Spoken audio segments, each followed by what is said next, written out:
Hola amigos, que la paz del Señor esté siempre en sus hogares. José Moreno, servidor del Señor y también de su pueblo. El día de hoy estaremos viendo Apocalipsis capítulo 11 y la pregunta, ¿te consideras gentil? Bueno, el día de hoy estaremos viendo eso. Pero es muy importante que te recuerde que la porción de esta semana es Génesis capítulos 18 al 22, donde Dios hace una prueba interesante. Ahí en Génesis 22 dice que Dios probó a Abraham. ¿Y qué le pidió? Nada más y nada menos que sacrificar, ofrecer en sacrificio a su hijo Isaac. Todos sabemos la historia, no fue finalmente sacrificado, pues el Señor tuvo un cordero sustituto para él. Pero la pregunta que siempre nos hacemos es, ¿por qué Dios nos hace pruebas? ¿Por qué Dios nos pone en pruebas? Abraham fue 10 veces probado y esa última fue la más fuerte de todas. Pero la pregunta subsiste porque Dios permite que nosotros estemos en pruebas. En alguna ocasión yo pude ver esto. Imagina tú que está una olla de agua hirviendo allí en la cocina de tu casa. En ella puede ser que pongas primero una papa, ¿verdad? ¿Y qué le pasará a la papa? La papa que es dura se pone blanda. Después de eso puedes poner en el agua hirviendo un huevo y el huevo que es suave, ¿qué le pasará? Pues simple y sencillamente se pone más consistente, más duro. Pero si pones un poco de té, un buen té allí, ¿qué va a pasar? Todo el lugar se va a llenar de un aroma muy bueno y obviamente se producirá una bebida confortante. Y la pregunta es, ante las pruebas, es decir, ante el agua hirviendo, ¿cómo reaccionas tú? ¿Te vuelves duro con los demás? ¿O tal vez te desanimas tanto que careces de fuerza para seguir? ¿O tal vez tú con las pruebas, lo único que pasa es que te vuelves una fragancia agradable a todos los que te rodean y reconfortas a los demás, pues la experiencia te ha servido de algo? ¿Cómo reaccionas a las pruebas? Bueno, vamos a ver Apocalipsis capítulo 11, como te decía, ¿te consideras gentil? El día de hoy vamos a ver algo acerca de una construcción, una obra que se mide, ¿sale? Y vamos ahí al texto. Dice Apocalipsis capítulo 11, los primeros 2 versículos. Entonces me fue dada una caña semejante a una vara de medir, y se me dijo, levántate y mide el templo de Dios, y el altar y los que adoran en él. Pero el patio que está fuera del templo, déjalo aparte y no lo midas, porque ha sido entregado a los gentiles, y ellos hollarán la ciudad santa 42 meses. Pues bien, ahí dice que el apóstol Juan tenía que medir el templo. Lo mismo que sucedió con el profeta Ezequiel. A Ezequiel también le pidieron que tomara una caña, una vara de medir. El día de hoy nosotros utilizamos un metro, utilizamos una cinta métrica o los más modernos, obviamente, utilizamos, ¿verdad? Si es tu caso, un rayo láser. Como quiera que sea el instrumento que tú utilices para medir, el medir una obra, una construcción tiene un propósito. Yo lo aprendí desde muy chico. Mi papá allá en León, Guanajuato, construyó casas con muy buen éxito y algunas de ellas las hizo bastante grandes. Yo era apenas un niño y le tenía que ayudar. Precisamente el fin de semana tenía yo que medir y me mandaba a que midiera la obra de determinado obrero. Y ahí estaba yo con él midiendo y medía yo los pisos, los techos, los muros, cadenas, en fin, tenía yo que medir todas esas cosas. Por cierto, allí aprendí este pequeño chiste. Dice así: ¿qué le dice una pared a otra pared en una construcción? ¿Qué le dice un muro a otro muro? ¿Qué le dice un muro a otro muro? Muy sencillo, le dice, nos vemos en la esquina, ¿eh?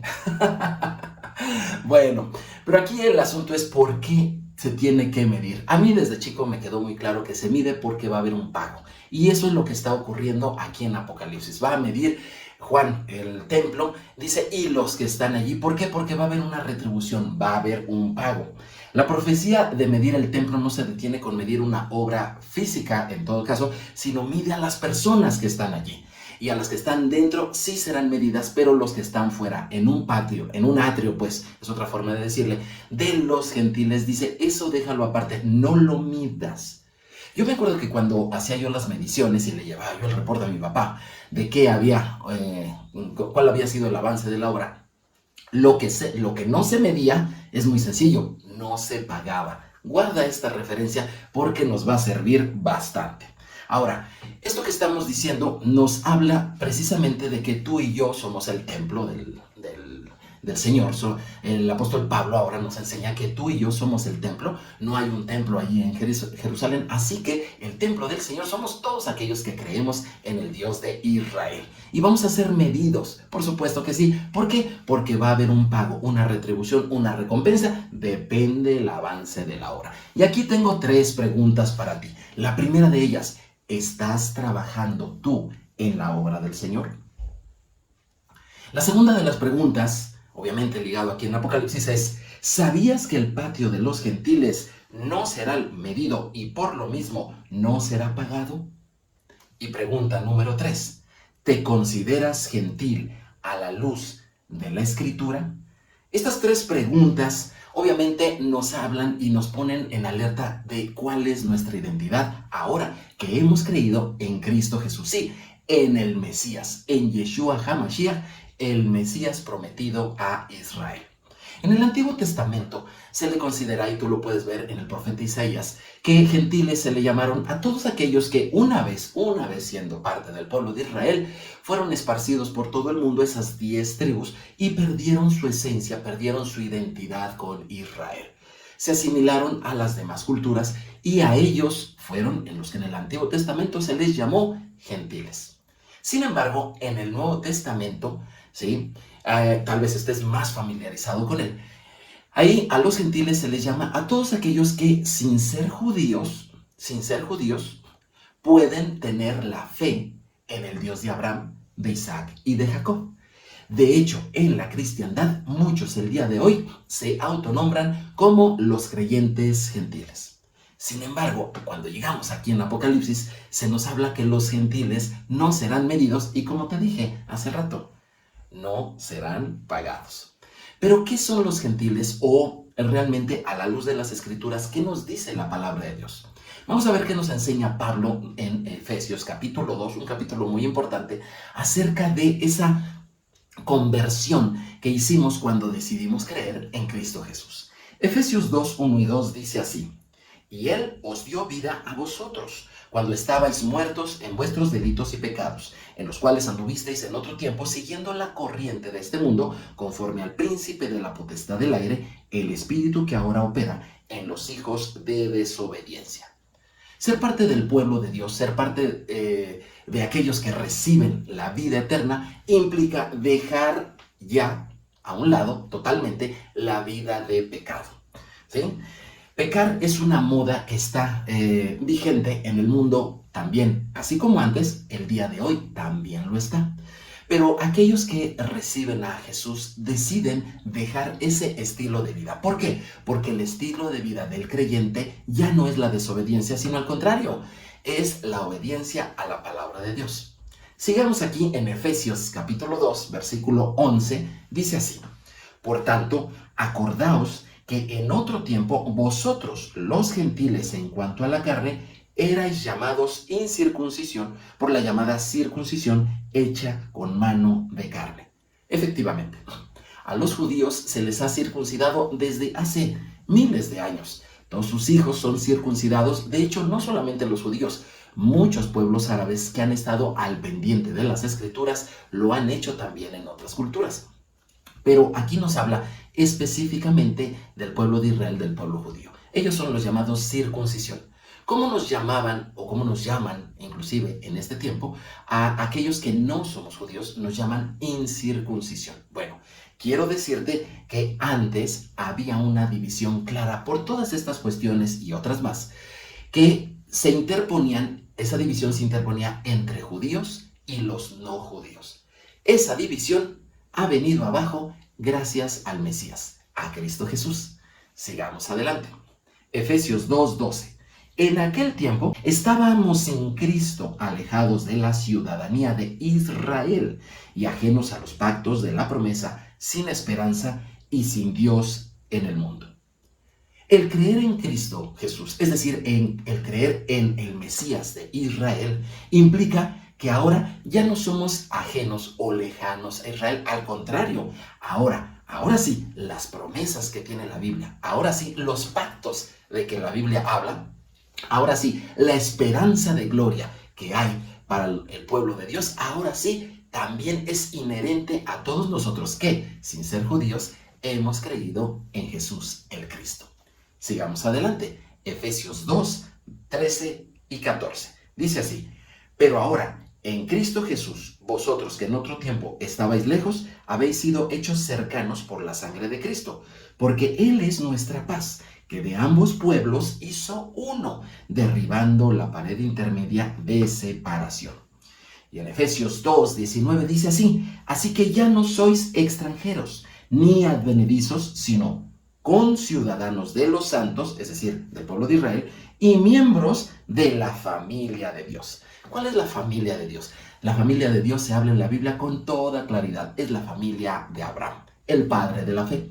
A partir de ahí se forma la familia de Dios y toda su descendencia, es decir, no tanto aquellos que del linaje de sangre lo son, sino aquellos que de fe creen en el Dios de Abraham, de Isaac y de Jacob. Aquellos que siguen esa línea y que teniendo a Yeshua, a Jesús de Nazaret como el Mesías y Salvador del mundo, ellos son ahora la familia de Dios. Ahora, en Cristo Jesús somos parte de esa familia.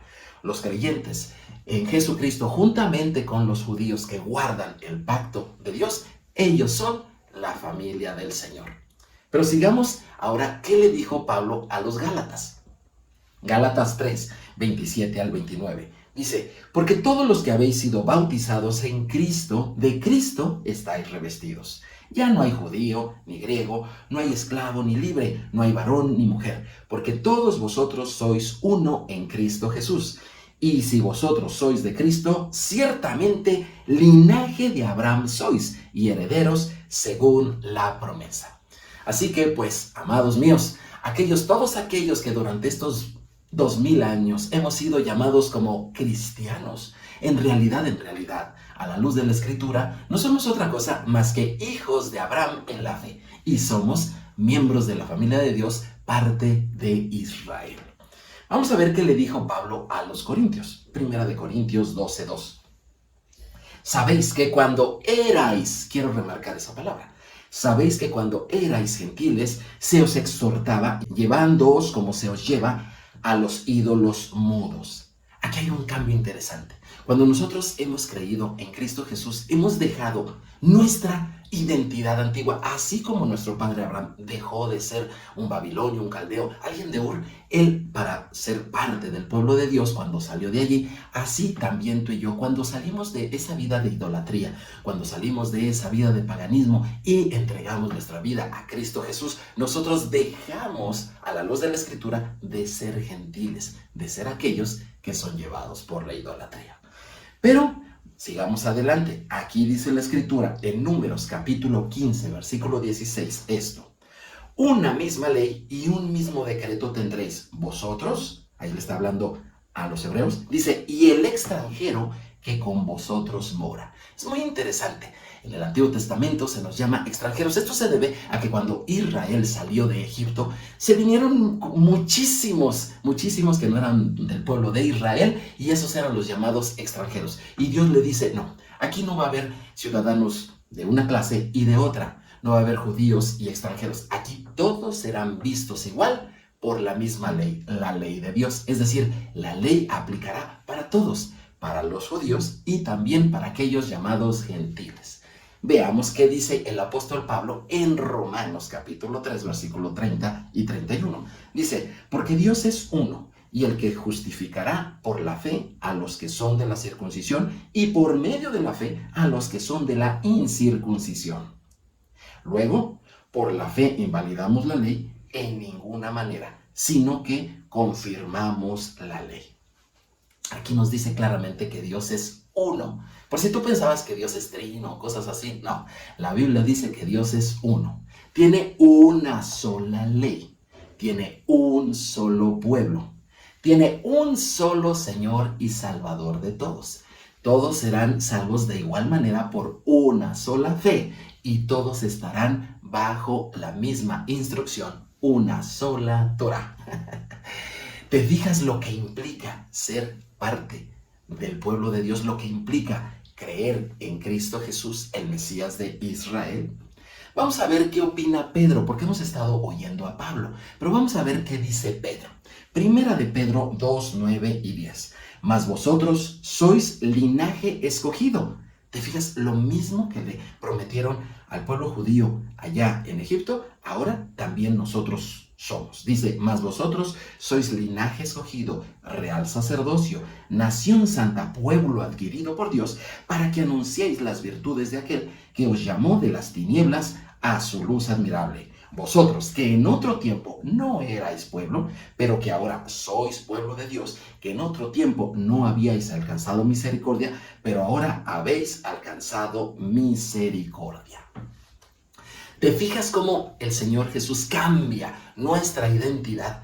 Y no le interesa tanto al Señor cristianizar al mundo, aunque, bueno, el mundo nos llama cristianos, pero no es la intención de cristianizar al mundo, sino la intención de Dios siempre fue que su pueblo Israel creyera en el Mesías y que también todos aquellos que no sean del pueblo de Israel, que quieran creer en el Mesías, el Dios de Israel, es decir, el Dios que está narrado ahí en la Biblia, formen parte de este pueblo Israel. No dice que se hagan judíos, sino dice que serán parte también del pueblo de Israel. Un solo linaje, un solo pueblo, al cual la Biblia le llama Israel. La pregunta para ti el día de hoy: ¿te consideras gentil a la luz de las Escrituras? Soy José Moreno.